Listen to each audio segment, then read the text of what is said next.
ये सत्य है। कुंभकर्ण का वध कोई कैसे कर सकता है? कैसे कर सकता है? ये सत्य है। झूठ है।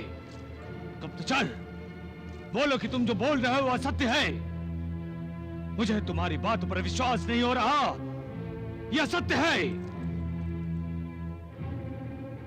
मैं दशानन रावण, त्रिलोक विजेता, मेरे भाई का वध, दशानन रावण के अनुज का वध, वो जीवित नहीं बचेगा। जिसने मेरे भाई का वध किया है उसका वध होगा। अभी और से शर युद्ध होगा। मैं आ रहा हूं तुझे मृत्यु के काल में भेजने के लिए। रावण आ रहा है। रावण आ रहा है।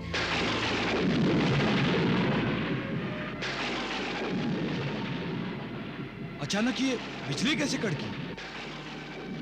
लक्ष्मण, प्रकृति हमें सावधान रहने को कह रही है। किस लिए प्रभु?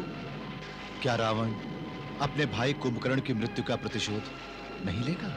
नहीं प्रभु, कुंभकर्ण की हानि ने उसकी शक्ति इतनी कम कर दी होगी कि हो सकता है वो युद्ध का विचार छोड़कर अपनी पराजय स्वीकार कर ले और सीता मैया को सम्मान सहित वापस लौटा दे।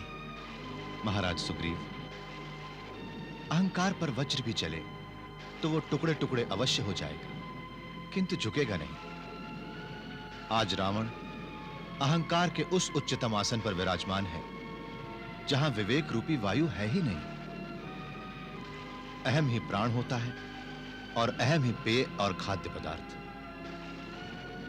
कुंभकर्ण की मृत्यु रावण के अहम को हमारे विनाश के लिए उकसाएगी और रावण उस विनाश की अग्नि में अपने सहित सभी अपनों को लेकर कूद जाएगा। शनि, मैं बहुत क्रोध में हूं। मेरे सामने मत आ रहा।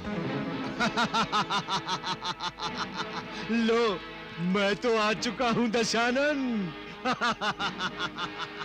इस समय मैं तेरी राशि में चंद्रमा के साथ बैठा हूं।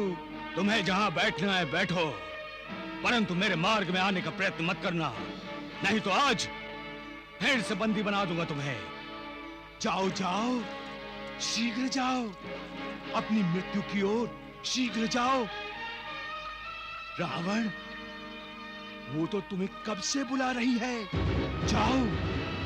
रावण, तुम चाहो तो मैं तुम्हें जयमाला दे सकता हूं। इसलिए जाते ही मृत्यु के गले में पहना देना। शनिदेव!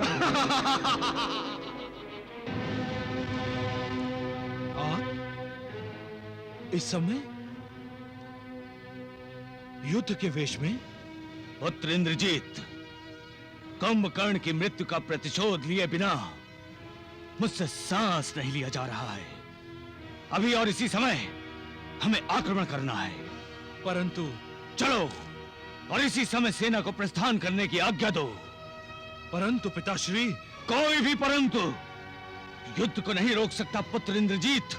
मैं युद्ध को रोकने की बात नहीं कर रहा हूं। मैं तो यह जानना चाहता हूं कि आप युद्ध में क्यों जा रहे हैं। क्या आपको हमारे बाहुबल पर विश्वास नहीं? मेरे शौर्य, मेरे पराक्रम को भूल गए? मेरी धनुर्विद्या, मेरे अस्त्र शस्त्र, मेरी उपाधियां, ये सब किस दिन काम आएंगी? पिताश्री, मैं स्वर्ग जाकर इंद्र को पराजित कर सकता हूं, तो क्या एक तुच्छ मानव को नहीं? पिताश्री, काकाश्री की मृत्यु का शोक अकेले आपको ही हुआ है, मुझे नहीं। उनकी मृत्यु का प्रतिशोध लेने का मैं इच्छुक नहीं। पिताश्री, मैं प्रतिज्ञा लेता हूं कि कल सूर्यास्त होने से पहले राम और उसके भाई लक्ष्मण को मृत्यु के अधीन कर दूंगा। पुत्र इंद्रजीत, मुझे तुम्हारी शक्ति पर, तुम्हारे बाहुबल पर पूर्ण विश्वास है। मैं जानता हूं कि कल सूर्यास्त होने से पूर्व तुम राम और लक्ष्मण के जीवन का अंत कर दोगे। हाँ पुत्र, आओ, गले लग जाओ।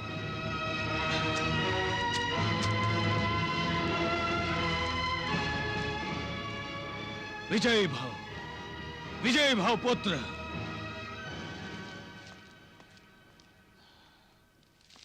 प्रणाम महाराज।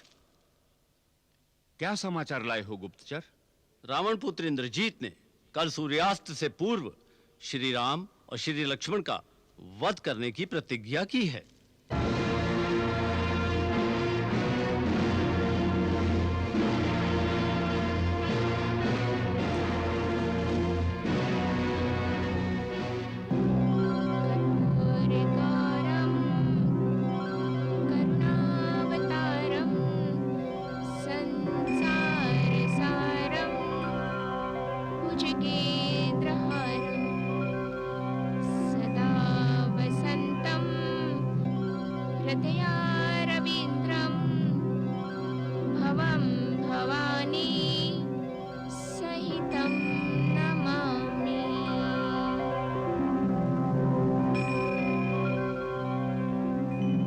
मेरे स्वामी इंद्रजीत को युद्ध में विजय प्रदान कीजिए महादेव।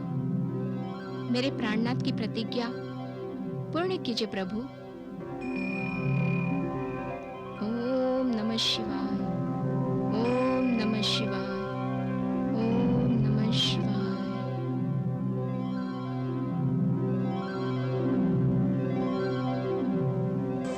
नारायण नारायण। आप कह रहे हैं कि पतिव्रता स्त्री का वचन कभी मिथ्या नहीं होता, तो क्या कल सूर्यास्त से पहले? पातिव्रत्य एक महान तप है देवर्षि, और ऐसा तप करने वाली तपस्विनी को हम त्रिदेव भी प्रणाम करते हैं। अर्थात नारायण नारायण।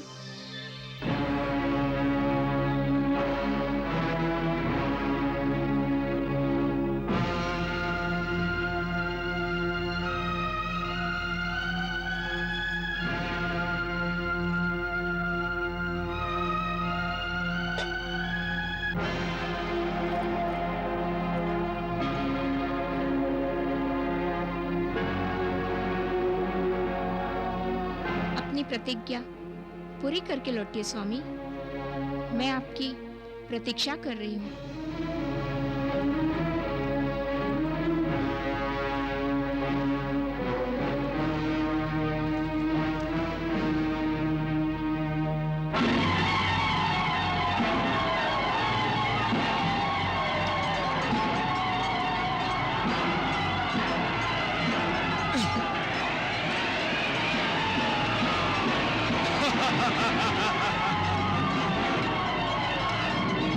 इंद्रजीत, मैं तुझे चुनौती दे रहा हूं, मुझसे आकर युद्ध करो। युद्ध करते समय युद्ध करते हैं वानर, बातें नहीं करते। संभाल अपने आप को।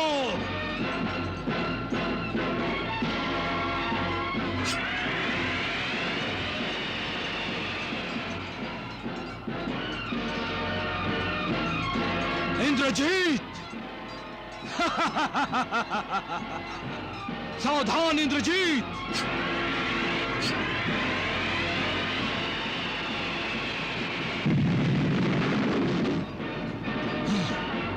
इंद्रजीत, संभालो मेरे बाणों के प्रहार को।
हम तुम्हें एक शुभ समाचार देने आए हैं सुंदरी। हम दोनों के मार्ग का शूल अब निकल चुका है। अब तुम्हें राम की प्रतीक्षा करने की कोई आवश्यकता नहीं। अब तुम विवाह बंधन से मुक्त हो गई हो। मेरी ओर देखो त्रिभुवन सुंदरी, और इस सुंदरता के पुजारी को प्रेम प्रसाद देकर कृतार्थ कर दो। कृतार्थ कर दो सुंदरी। दुष्ट, पापी, सत्य, न्याय, सदाचार और धर्म की कभी मृत्यु नहीं होती। उनकी मृत्यु का भ्रम होता है, भ्रम।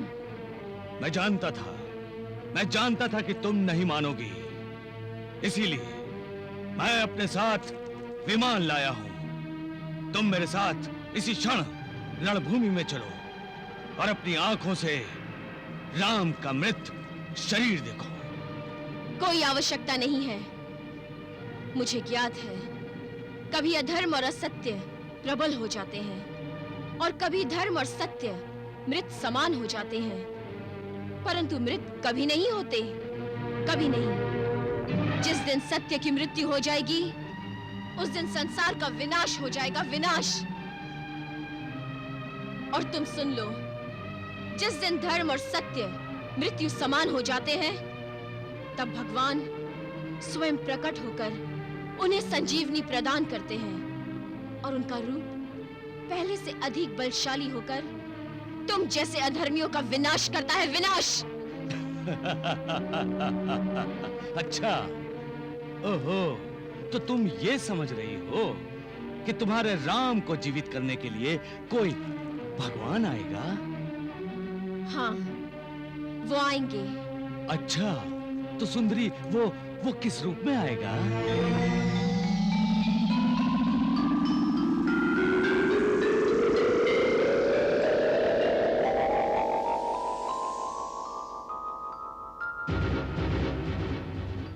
देख पापी, देख, कोई नहीं जानता कि भगवान कब और किस रूप में आते हैं, परंतु प्रत्येक प्रश्न का उत्तर है। नागास्त्र का उत्तर है गरुड़ास्त्र, गरुड़ास्त्र। तुम क्या समझती हो कि गरुड़ राम को जीवन देगा? यदि तुम इसे प्रश्न का उत्तर समझती हो, तो सुंदरी, दशानन रावण के पास जो महाअस्त्र है, उसका उत्तर किसी के पास नहीं है। कायर के पास केवल घमंड ही होता है। रावण और कायर? तो तुम मेरी शक्ति देखना चाहती हो तो देखो।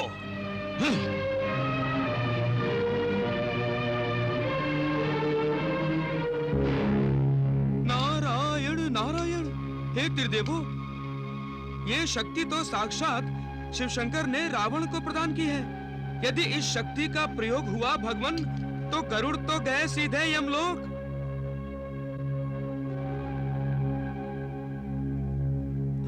आप मुस्कुरा रहे हैं। गरुड़ आपका वाहन है प्रभु, आपका भक्त है। क्या आप अपने भक्त की रक्षा नहीं करेंगे?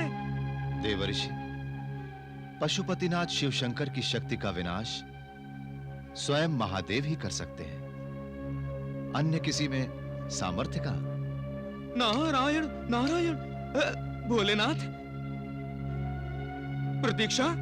भगवान तब तक तो रावण गरुड़ पर अमोघ शक्ति फेंक देगा।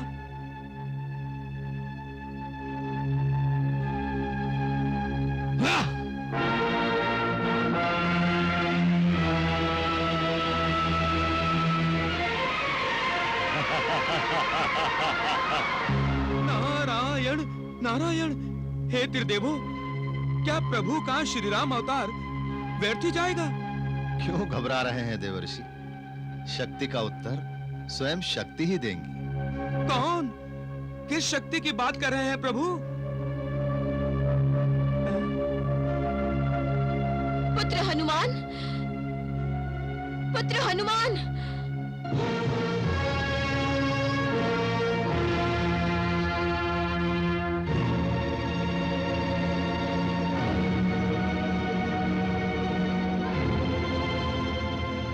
अमोघ शक्ति साक्षात देवाधिदेव महाशंकर की है। वो ही इसे निष्फल कर सकते हैं। पुत्र हनुमान, तुम तो स्वयं महादेव के अंशावतार हो, वज्रदेही हो।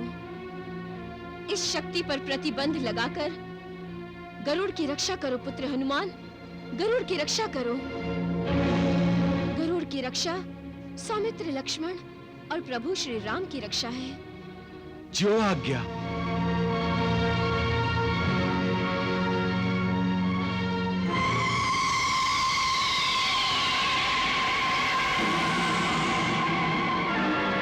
जय श्री राम।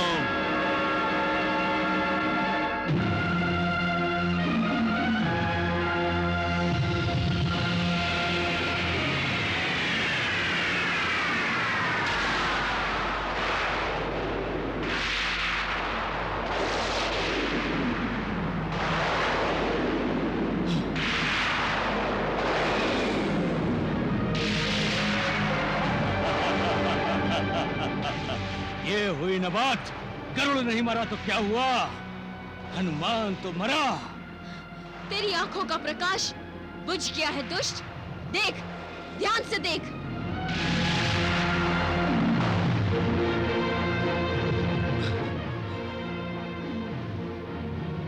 मैंने आपकी आज्ञा का पालन किया है माता।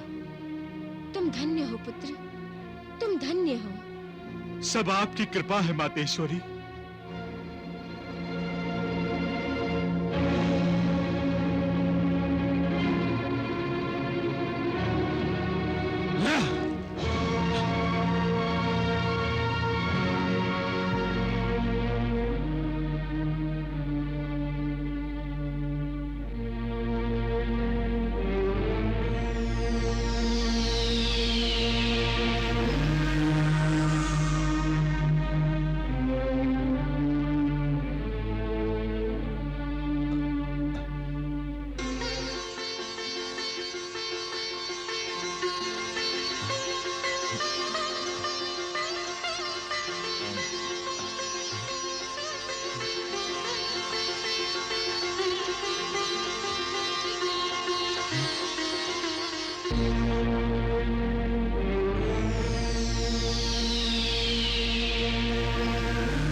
ये जय घोष क्यों?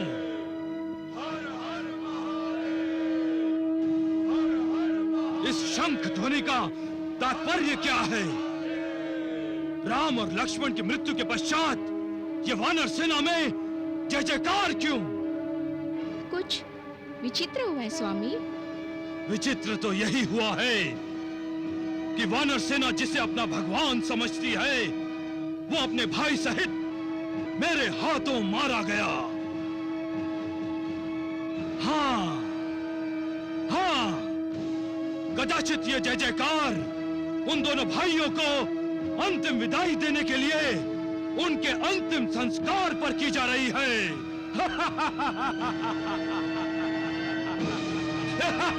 युवराज की जय हो।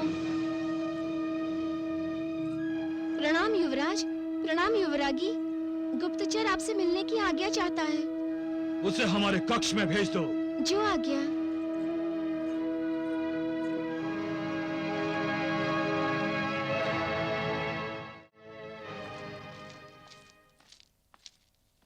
प्रणाम युवराज, प्रणाम युवरागी। औपचारिकता भूलकर तत्काल ये बताओ कि ये जय घोष क्यों सुनाई दे रहा है? युवराज, राम और लक्ष्मण जीवित हो गए हैं। असंभव! असंभव! ऐसा नहीं हो सकता। नागपाश से उन्हें कोई मुक्त नहीं कर सकता। किसने उन्हें मुक्त किया है? साक्षात गरुड़ आए थे, यही समाचार देने आया था। हाँ।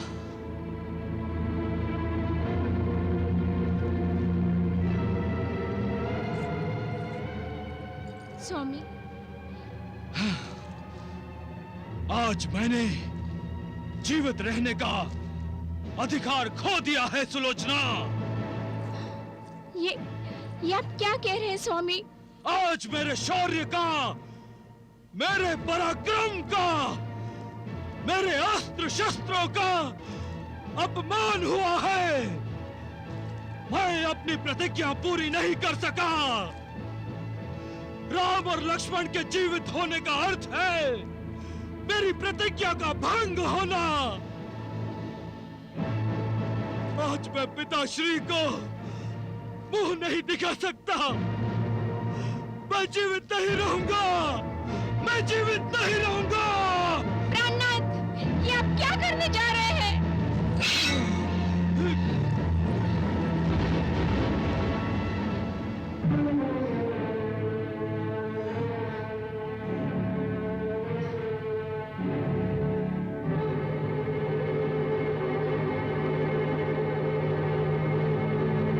पिताश्री, मरना ही चाहते हो तो वीरों की भांति युद्ध भूमि में मरो।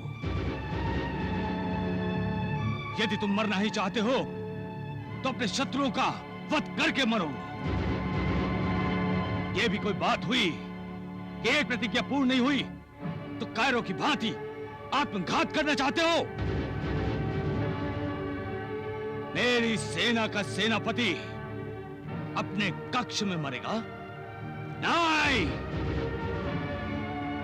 मेरा कर्तव्यनिष्ठ वीर पुत्र अपने कर्तव्य को पूर्ण किए बिना ही आत्मघात करेगा? नहीं! अपने पिताश्री को विजय श्री दिलाने की बजाय तुम आत्मदाह करोगे? नहीं! प्रतिज्ञा तप है, बल है, बंधन है। क्या तपस्या सफल होना आवश्यक है? क्या एक बार तपस्या असफल हो जाए तो क्या तपस्या नहीं करते? नहीं पुत्र, तपस्या तब तक करते हैं जब तक तपस्या सफल ना हो जाए। तुम मेरी बात समझ रहे हो ना? हाँ पिताश्री, आज राम और लक्ष्मण बच गए हैं, पर कल नहीं बचेंगे। नहीं!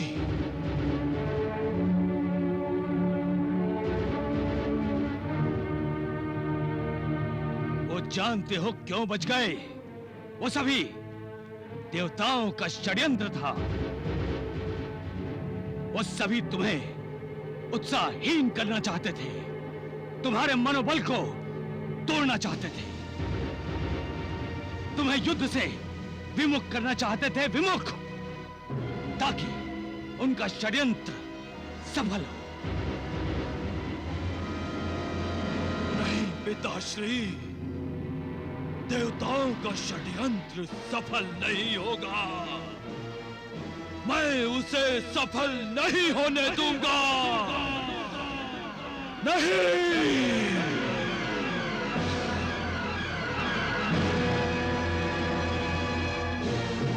तुम अवश्य विजयी होगे।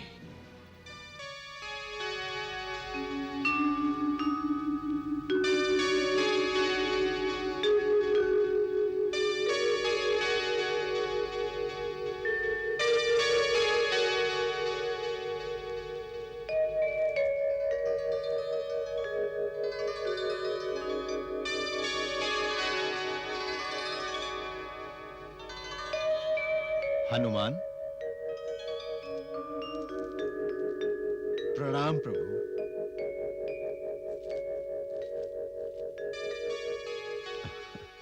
क्या आज्ञा है प्रभु? आप अब तक सोए क्यों नहीं? तुम भी तो नहीं सोए हनुमान? मैं तो अपना परम कर्तव्य निभा रहा हूं प्रभु। ये राक्षस बड़े मायावी होते हैं। रात के अंधेरे में इनका बल और अधिक हो जाता है। सेवक को तो चौकन्ना रहना ही चाहिए प्रभु। हमारी रक्षा के लिए? न न न प्रभु, रक्षा तो भगवान अपने भक्त की करता है। किंतु आज भक्त ने भगवान की रक्षा की है। जो कुछ हुआ प्रभु, आप ही की कृपा और आप ही के आशीर्वाद से हुआ। हनुमान, रावण के महास्त्र को तुमने कहां झेला? बोलो हनुमान।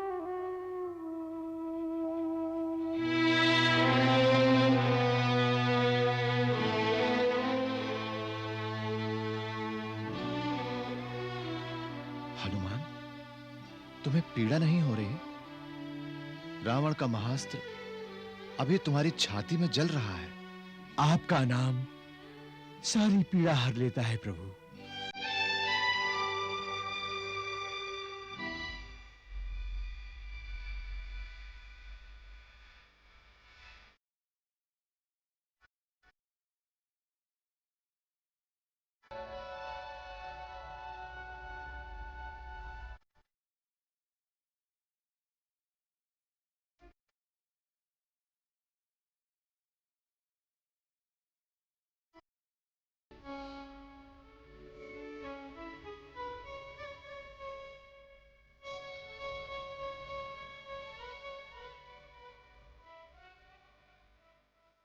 प्रभु, क्या मेरी इस आग ने आपको सोने नहीं दिया? हनुमान, भक्त और भगवान का संबंध आत्मा और परमात्मा के जैसा होता है। यदि भक्त पीड़ा में हो तो भगवान को नींद कैसे आ सकती है? हनुमान, आज जो तुमने किया है वो इस संसार के लिए एक आदर्श होगा। युगों युगों तक तुम्हारा उदाहरण दिया जाएगा कि भक्त हो तो ऐसा, पवन पुत्र हनुमान के जैसा।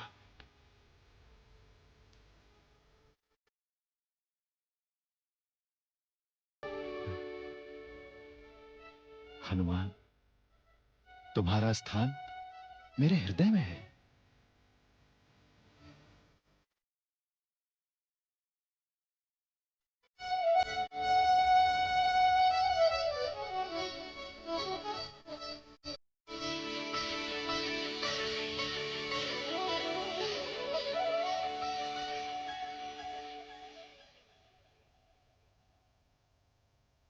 हे प्रभु, मैं धन्य हो गया।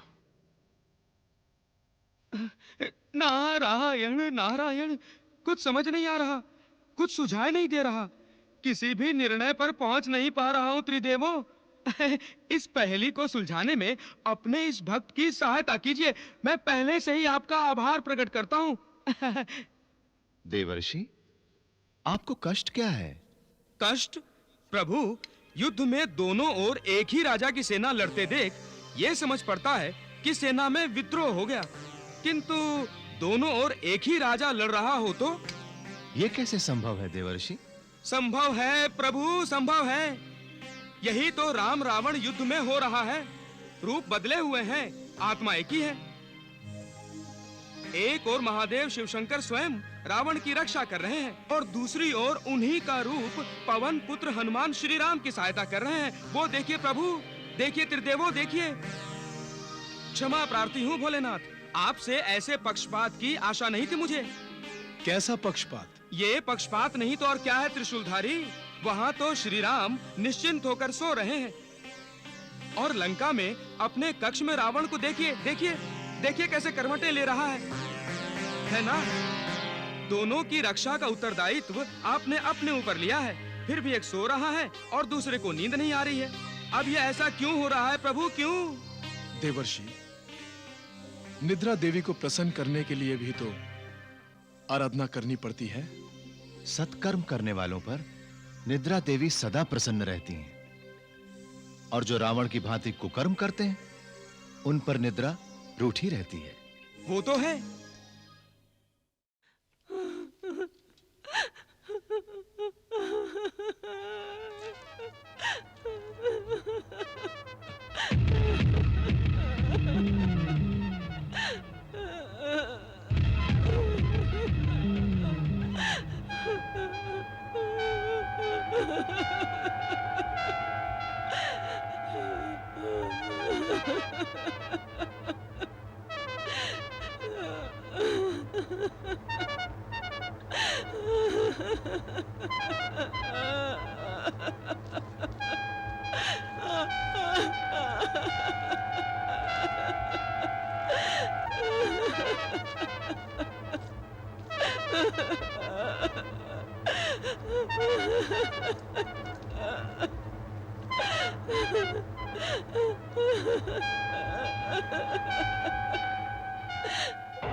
कौन हो तुम? प्रणाम स्वामी। स्वामी? मैं आपकी प्रथम पत्नी हूँ। क्या तुम्हें पता नहीं कि मेरी प्रथम पत्नी मंदोदरी है? नहीं स्वामी, स्मरण कीजिए, तब आपका विवाह नहीं हुआ था, जब आपने कुबेर पर विजय पाई थी। तब से आपको लंकेश कहा जाने लगा। आप लंकेश्वर और लंकापति कहलाए। क्या ये सत्य नहीं? सत्य है। तो लंकापति, मैं लंका हूँ, आपकी लंका। परंतु तुम रो क्यों रही हो? आप मेरी दशा नहीं देख रहे हैं? मेरे वस्त्र जल गए हैं, मेरा तेज मलिन हो गया है। परंतु मैं तो जीवित हूँ। आज है, कल का क्या भरोसा? लंका! आप बुरा मत मानिए स्वामी, किंतु तथ्य को नकारा नहीं जा सकता। क्या तुम्हें पता नहीं कि दशरथ रावण अजय है, अमर है? स्वामी, मृत्यु को मृत्यु क्यों नहीं मानते आप? ईश्वर को ईश्वर क्यों नहीं मानते? कौन ईश्वर? ईश्वर मैं हूँ, मैं, और सबकी मृत्यु भी मैं हूँ। आप इस भ्रम में हैं, तो मुझे भय है, मैं आपको खो दूंगी। लंका!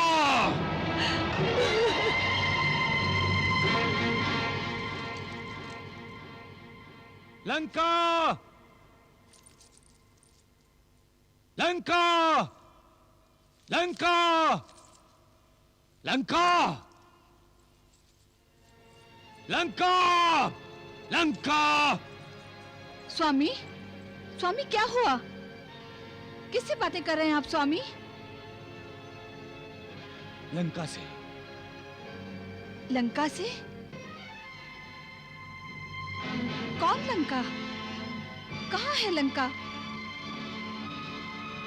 स्वामी, स्वामी क्या हो गया है आपको? आपकी नींद क्यों उड़ गई है? इतने चिंतित क्यों हैं आप स्वामी? मंदोदरी, मेरा मन विचलित हो उठा है। क्यों स्वामी? नागपाश में बंधने के पश्चात भी राम और लक्ष्मण अभी तक जीवित हैं। स्वामी, इसका कारण साक्षात गरुड़ हैं। वही तो, गरुड़ को मारने के लिए शिव जी द्वारा प्रदान किया गया महाअस्त्र मेरा विफल क्यों हो गया? तो क्या आपका आत्मविश्वास डगमगा गया है स्वामी? स्वामी, आपको अपनी कुलदेवी की आराधना करनी चाहिए। युद्ध प्रारंभ होने के पश्चात आपने अपनी कुलदेवी का आशीर्वाद नहीं लिया ना? स्वामी, आप अभी जाइए और देवी का आशीर्वाद लेकर आइए। तुम बिल्कुल सत्य कह रही हो मंदोदरी। मैं भी इसी क्षण कुल देवी से आशीर्वाद लेने जा रहा हूं।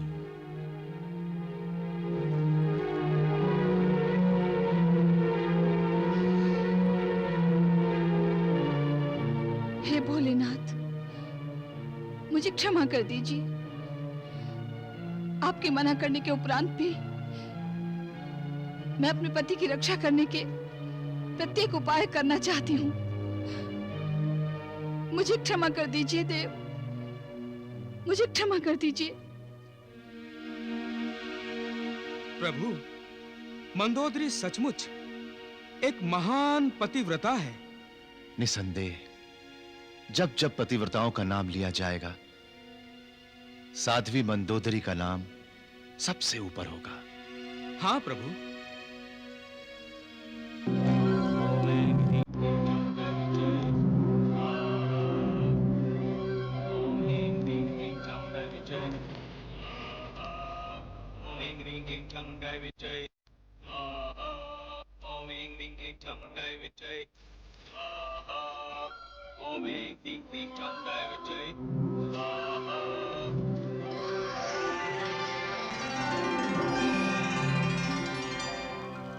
प्रणाम माता निकुंभला देवी।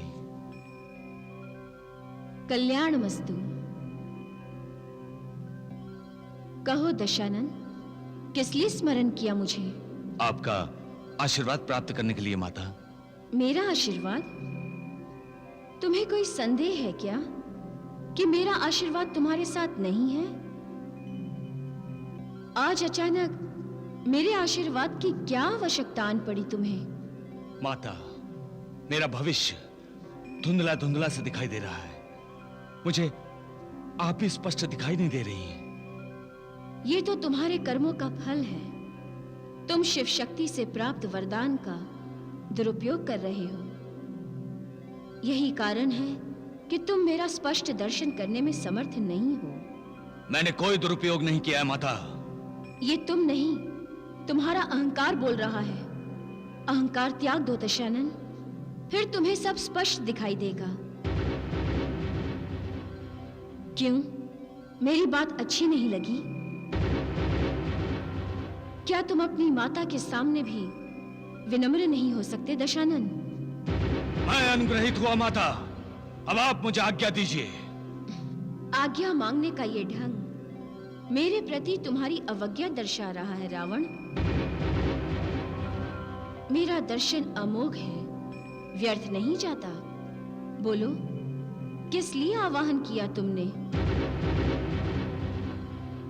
मैं भगवान शिव की आज्ञा से तुम्हें वरदान देने आई हूं। मांगो, क्या मांगते हो? हे माता श्री, मैं अपनी विजय का आशीर्वाद चाहता हूं। क्यों, भगवान शिव की रक्षा पाकर भी असंतुष्ट हो? अविश्वास है तुम्हें भगवान शिव की शक्ति पर? क्या ये अपने इष्ट के प्रति अपमान नहीं है रावण? फिर भी तुम्हारा तपोबल तुम्हारे साथ है, अतः मैं तुम्हें विजयी बनाने के लिए दिव्य अस्त्र देने के लिए विवश हूं। लो दशानन, ये दिव्य अस्त्र लो।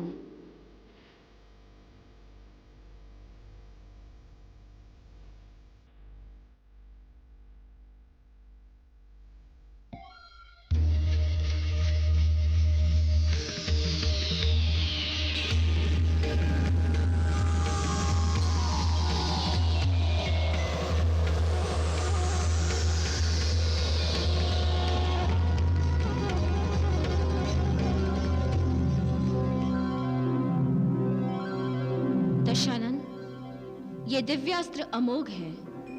इसका प्रयोग जिस पर करोगे उस पर तुम्हारी विजय निश्चित है। अब मेरी विजय निश्चित है, निश्चित।